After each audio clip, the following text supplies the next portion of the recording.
auditorium here is the Eco Box.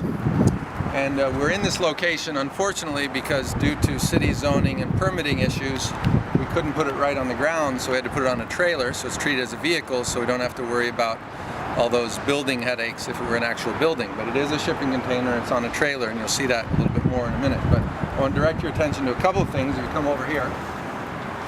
Number one, you see 4 flat panel solar collectors. Those are on loan from a company called Sincera that's here in town. And they're using just temporary ballast holders, so they're heavy bricks that hold them in place so we don't have to penetrate the roof.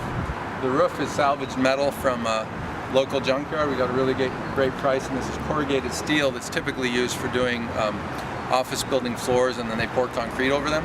So the nice thing about them is they disassemble and they interlock, and we can remove them, so if we want to transport this and be legal on the highway, we can take the whole roof off.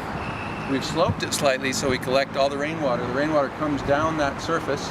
It stays pretty well clean except for pollen and some things like that. Goes into the plastic white gutter you see there, and then goes down into some storage tanks. So we'll get a closer look at that later. Also, the roof is sort of reflective, so it's a light color. It doesn't collect as much heat as you would with a dark roof. And in a place like Charlotte, heat is a big issue in the summer because we have to basically do all our air conditioning by protecting from the sun and using minimal electricity. You also see the first windows, and those we cut in the side, and how we painted the whole box white. So we'll move on down there.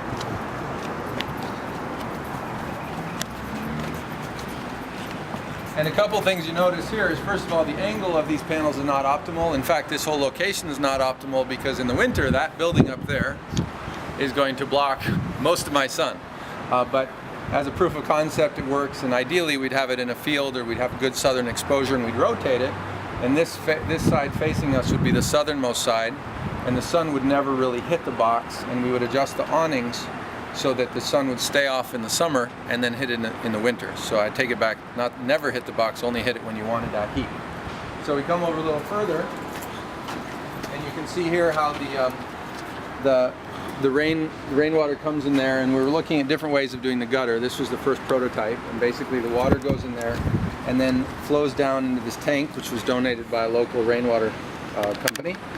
And then temporarily we have a sump pump there that then pumps this rainwater into larger tanks. So we've had a lot of rain in the last few days, and so those tanks are all pretty much full.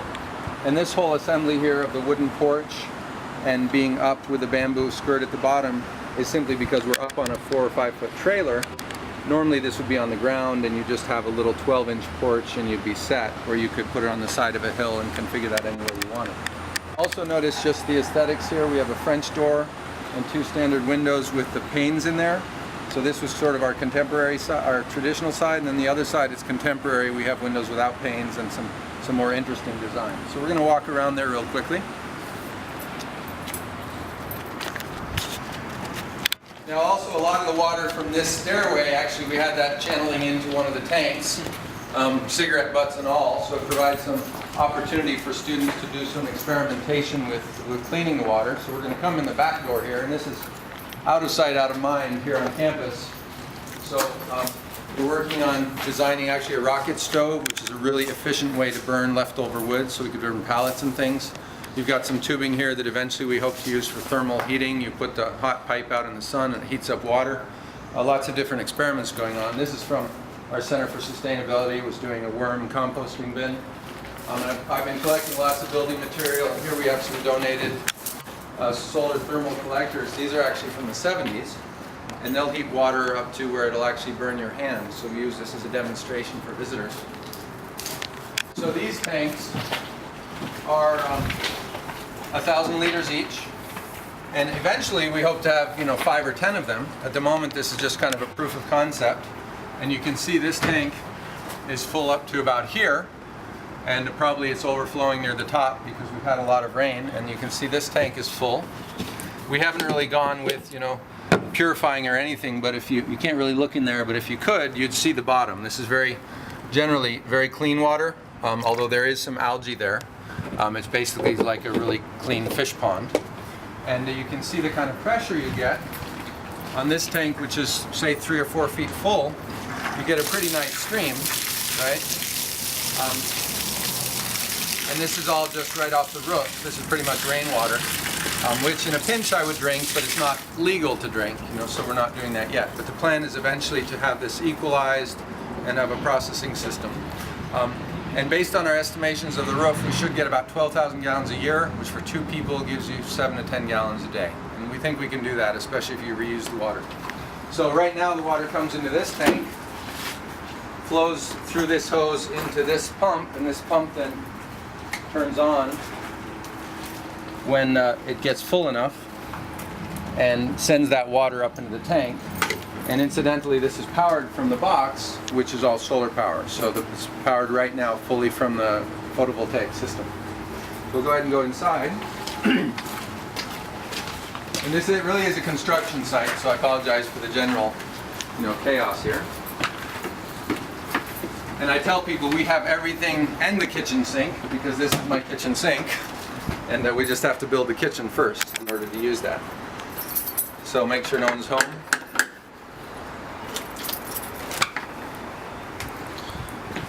And you can see we're very much under construction. So this is we're in a mild temperature right now, so we're experimenting with using an air conditioner to see how well we need to insulate to get this to cool it off. Right now it can't keep up. You see the blown cellulose there, which is shredded newspaper. It's moistened and then blown against it, and then we've sheetrocked this in. We still need to plaster. This would basically be your kitchen area right here. We have a bar here with some stools, so you could eat breakfast or what have you there. Come over here, this is sort of a living area. Maybe we'll have a big couch there. This sheetrock, of course, will be gone, and you've got another French door here. So when you have nice weather, you can open both French doors fully and have a nice cross breeze. In addition, those doors can be shut, and you can use this as kind of an in and out door or even a back door. We've got a wind turbine, which in any other environment might work well. Charlotte simply doesn't have any wind, so this is for teaching. But we just don't get enough wind here to make it really practical. Although we do plan on hooking it up because people get happy when they see windmills. And this is our photovoltaic system.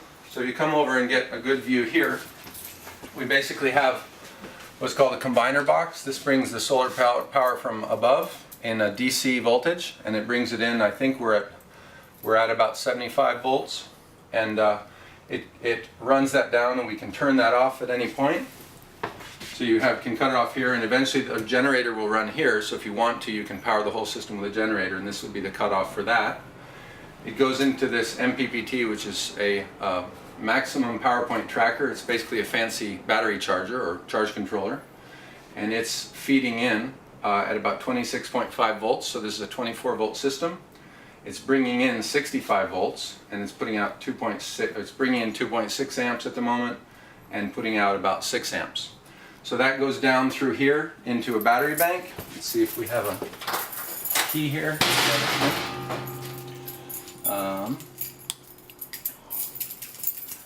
Sorry, so this is where I need to ad lib to myself while I wait for myself to find the keys.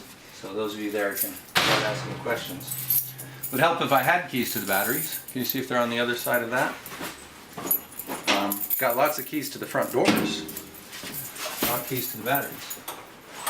Well, anyway, there's a bunch of honkin' big batteries in here, and let's see if that one will open up. Oh, another storage box. But anyway, so I'll keep on going, and then those batteries come out here into this big cutoff switch, and we'll have 2 battery banks. We've got another one there, and when we plug them in together, I'll be able to switch from one bank to another or feed off of both of them. And this goes to this really nice outback inverter, which converts this to AC voltage, so it's just like your household current. This in turn goes to a sub panel, and we have a cutoff for that as well, so I can shut off the whole building by doing that. Or I can shut off power to this by turning this off. So there's safety all along the way, and we tried to build this to code, even though we're on a trailer and don't necessarily have to. And then this is like a normal house panel. In addition, Verve Lighting Systems was kind enough to donate this unit. And what this does is it has wireless remote control of 10 circuits here. Specifically, that means we can have cool switches like this. And you see when I turn this on, that light goes on. And this is an exterior light. And when I click it again, it goes off. And you can also build in dimming features, so if you click and hold, that becomes a dim. Or if you have a double one, you click them both for a third circuit.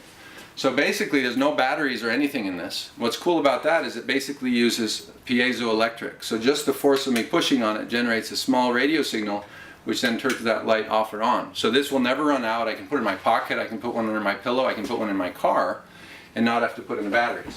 Whereas a switch like this, which operates a surge strip, this actually has a little battery, and we all know what happens when you have little batteries, right? It's just a headache. And here we've got some different demonstrations when we give tours. For example, here's a light that's meant for third world, where you've got a solar panel here, and that runs a really bright LED. Then you turn it off, and then during the day you can go put the panel out in the sun, get it fully charged. Now picture a kid in a small village somewhere, can't do his homework at night, so you take this and plug it in. Even better is you might have a little wire that just charges this, and this is plenty of light to read by. You can't see it maybe so well right now, but it's nice and bright. And they sell these at IKEA, and for each one you buy, they donate one to someone in the third world. Then you've got lights like this, which are compact fluorescent. We've got LED lights here, and a lava lamp to demonstrate how you can do a lot of heat. So we're trying to teach at the same time that we build.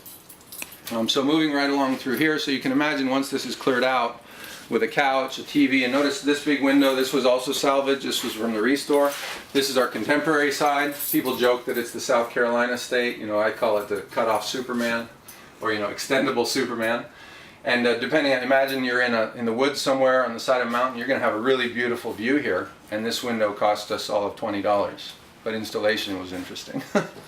So we go back through here, also salvage doors here. We're still working on the best way to do the ceiling. We're going to insulate that a lot. And then this will be a bathroom. And basically it's just storage right now, but we're going to have a composting toilet and a shower and sink. And just experimenting now with what we might use for that. We've got the window and the lights and the wiring all hooked up. And then this will be the bedroom, which is also storage now while we do the sheetrock. So basically big enough just barely for a queen size bed, or it could be a bunk bed or trundle bed or a Murphy bed with a little desk or what have you.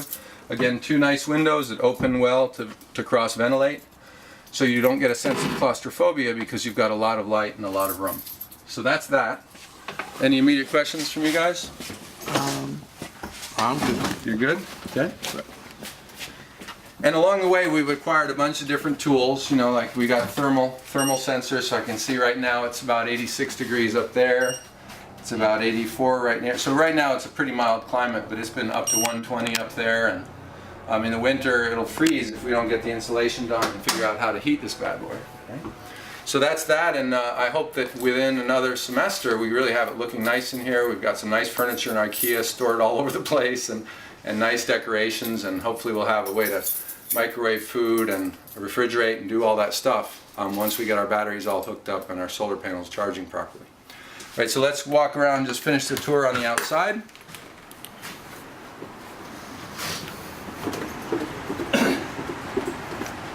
We've always got people coming in smoking because it's an attractive front porch. So these cargo doors can open up to expose that other door. I'll go ahead and demonstrate that.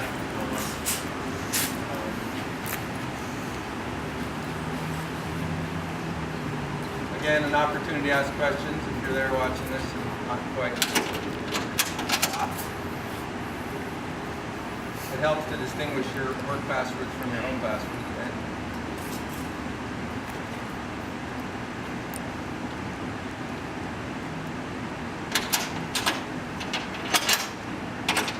So the cool thing about these containers is they're really, really strong. They're designed to hold 60,000 pounds of cargo and to be stacked 9 high. So you do the math. So what we're putting there is nothing for what this thing is designed to do. This is really heavy duty steel. So you could even just use this as a main door or a back door if you wanted, and put your brooms and your rakes and things like that here. We're hoping to actually open this up and build a nice balcony here. So you could put this in the side of a hill and have a nice balcony, or this could be steps or what have you. So a lot of flexibility once you put it on the ground. And it's actually much nicer when it is on the ground. So you come over here, you got the full side view. Maybe you can just step up on the hill here and kind of see that. So window air conditioner will eventually be replaced with a mini split system. hopefully something really efficient like a Sharp or Samsung that'll run off maybe 300 watts and do the heating and the cooling as a adaptable, what do you call it, an inverting heat pump. The window just is always kind of one of those cute things, not easy to replicate. If we were to do a lot of these, we wouldn't be able to get a window like that, but still I wanted to give it something to make it unique. And then just little light fixtures which we could easily disconnect, so if we were to put it on a truck and ship it down the road, we wouldn't have to need any special permitting or anything like that. So the whole thing is designed to fit within the profile of a standard container, and even with the extra stuff would not be wider than 8.5 feet. So we don't need any special road restriction, just put it on the truck. We would have to disassemble the roof, and the goal is to have 2 people be able to set it up in 2 days, right? Or take it down in 2 days. So other than that, that's about it. And this bamboo stuff is just kind of temporary, experimental, because the people here didn't want the wheels showing, and we've got some storage underneath. But of course, if this were in a proper location, we'd have it on the ground facing south, preferably out on your land in the hills where you'd be vacationing, or if we have a hurricane in the Outer Banks, we could drop these down and you could have emergency workers or police, what have you. And the minute we set it up, you've already got power, even if the power is out, because it's all stored in the batteries. Thank you so much. Appreciate it. Hi, I'm D.I. Von Driesen, and we're here at Central Piedmont Community College's Central Campus, and I want to give you a quick tour of EcoBox. Today is early August 2013. This is the EcoBox 1. It's a 40-foot standard high-cube shipping container converted to be sort of an office. The original goal was to be a living workspace, but we've tempered that for now. We've got a balcony here on the back. We've got a number of windows on one side meant to be slightly more contemporary without the panes. And we've got a salvage metal roof that captures rainwater and keeps the sun off the box. This balcony was built by students, very strong. You're able to install and uninstall it with one person. And we have a secondary wall here so that you can open the doors when someone's using the space and have a nice normal door, or if you're shipping it or storing it, you can close the big cargo doors.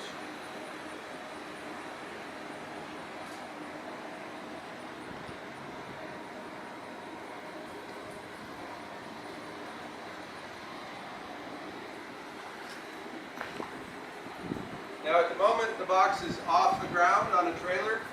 This allows us to not have to deal with building permits and things like that, given the temporary nature of the container. And we have these steps. Ideally it would be on the ground and you have just 1 or 2 step access. In this case we're up a bit off the ground to accommodate the shipping chassis. But this means also a truck can pull up and tow it away pretty quickly. The goal is to have a 2-day setup and takedown with 2 people.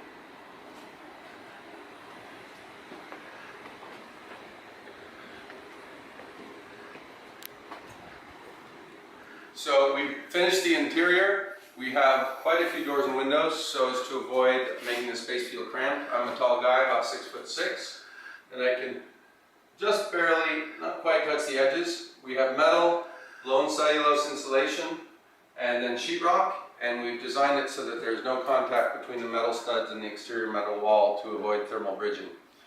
We hope to blow more insulation up in the ceiling and blow some isonine foam from underneath on the bottom. This is the original shipping container floor, heavy-duty marine-grade plywood. We're experimenting with things like this is just a window air conditioning unit, which uses far too much energy, and we've just installed a mini-split heat pump system, which should make much better use of the electrical power.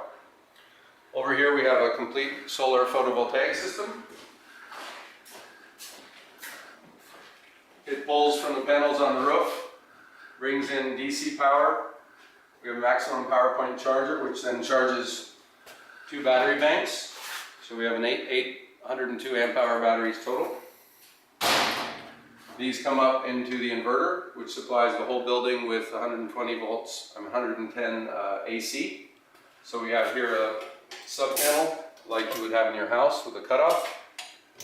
And here we have a wireless switching system for all the lights. So we can power this, we can turn this on and off with programmable switches like this. They can be programmed to control any number of lights at any time with any number of switches, which is convenient. And these do not have batteries, which is also convenient. And these were donated by Verve Lighting. So here you have the basics. If this were the live-work model, we would have a kitchenette and a bathroom here and a bedroom. However, in this case, because it's on campus and it's more for commercial industrial uses, this will probably end up being a class meeting space, workshop area. And we have ongoing student projects. So for example, you see these wires, Cat5, we have students configuring these to run a controlled lighting system. We have LED lights here. We have a professor working on a 24-volt computer system that will do some monitoring. And we hope to upfit the solar panels to give us a little more power. So these are the basics. So we welcome you to come to campus anytime and get a tour. And we also want to talk about the water capture system. The roof with the addition is 500 square feet approximately. So each inch of rain gives us about 350 gallons of water. This goes down and processes into these 3,000 liter tanks. And after the water sits for a while, you get sediment at the bottom and a little bit of residue on the top. But the water coming out of it is largely clean. And we're looking at alternative filtration systems using UV lights and filters so that this water could be consumed in other ways. At the moment, it's just good for gardening or washing cars, but in the future, we hope to have it clean enough that you could actually drink and cook with it. So there you have it. I encourage you to contact us for tours or any additional questions you have. Thank you so much.